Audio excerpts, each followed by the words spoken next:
wins. Obviously, we're trying to make corrections after wins as well, and that's all we're trying to do. We're just trying to stick to what we know, learn from what happened, and move on.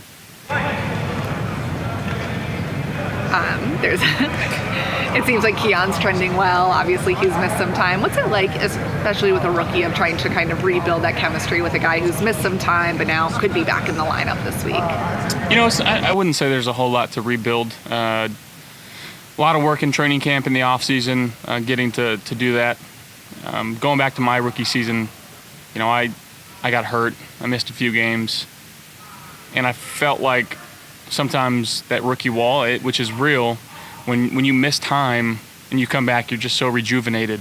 And, you know, like silver lining, it could be a good thing, right? Where he got to sit back and learn and watch Coop and actually get his body right and be fresh going into this final stretch. So hopefully we can get him back on that field soon and help us out. Obviously, this is a Lions team that's won a lot of games. What stands out to you as the biggest challenge when watching their defense? They are high effort as they come. Obviously, one of the top scoring defenses in the league. You know, we're not playing their offense on our side of the ball, but they do such a good job over there of holding on to the football and scoring points. It's a really, really well-coached team.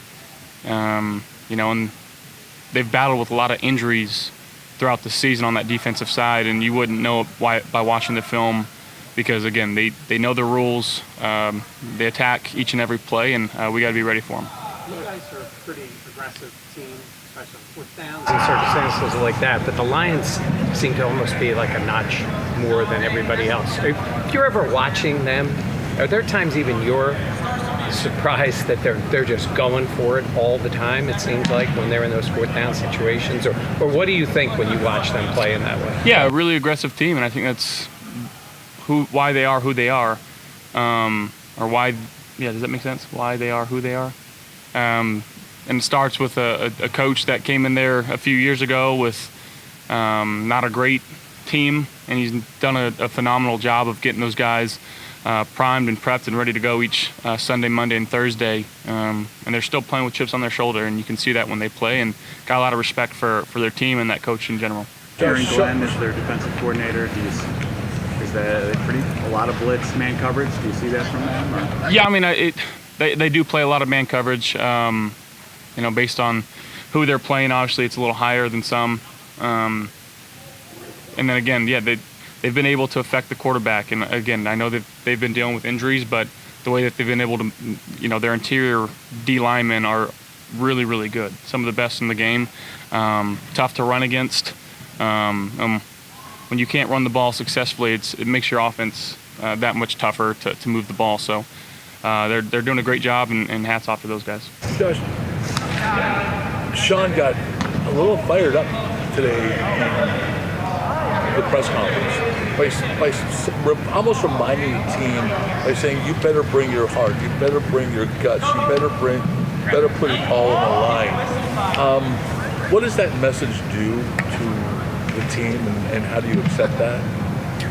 Yeah, I mean, forces us to know that we got to be better, and we know that internally. We've had these discussions and these talks, and you know, we're sitting at 10-3. We're not going to overreact to anything that's been done. Obviously, we want to get better. We want to win every single game that we play. But I think it was a case of, you saw a team that's fighting for their lives and to try to make the playoffs in the Los Angeles Rams, and they came out ready to play, and maybe we didn't have that type of urgency that we should have each and every single game. So again, it starts with me and the leaders on this team, and starting in practice, making sure that we have that type of competitive edge, and that's what we're playing with. Is that what you hope your response?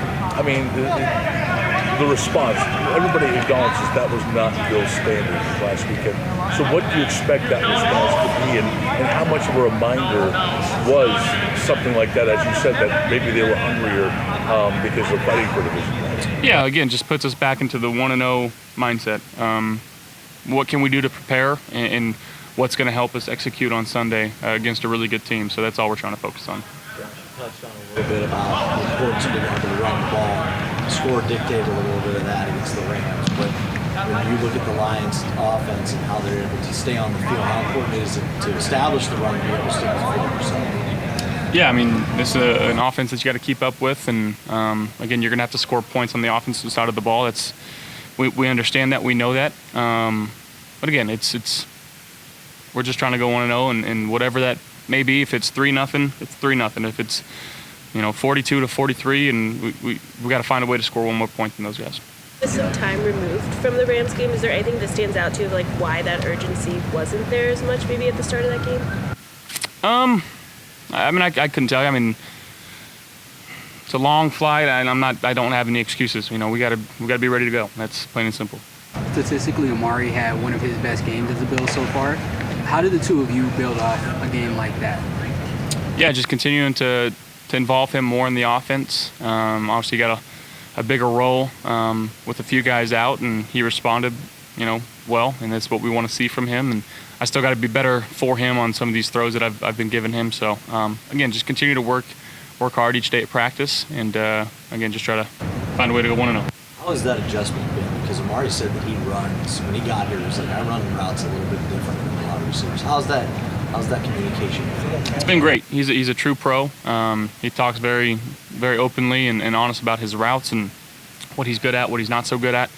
But the communication's been on point, and it's been constant. So you love to have that type of rapport with the receiver. Dan was named Buffalo's Walter Payton Man of the Year. Why is he so deserving of an award like that and being recognized nationally as one of the best? Yeah, you look at the work that he's done in this community. Between some fundraisers and getting people together in this community, the joy that he has and what he brings to this community. He's all about Buffalo, and I hope people understand that and recognize that. He does such a great job, not just with his fans and Bills fans in total, but really every NFL fan that he interacts with. He's a true steward of the game, and it's awesome to play with a guy like him. Your name has been kind of central in the MVP conversation lately. Do you pay attention to that at all? And I guess what does it mean to you to be considered for that kind of award? I mean, the only good takeaway that I feel like means your team's in a position to make the playoffs and give yourselves a chance to win the Super Bowl. That's really all I care about. Josh, what's your take on Jared Goff? What do you like about his game as a quarterback? Love Jared. Off the field, he's freaking awesome. We've golfed a few times together. I think it kind of displays who he is on the field too. He's just very calm and cool, very collected when he plays. He's been making some unbelievable plays throughout the season, and he's a huge reason why they are where they are right now. And got a lot of respect for him and his game, and him off the field as well. So it'll be fun to see him.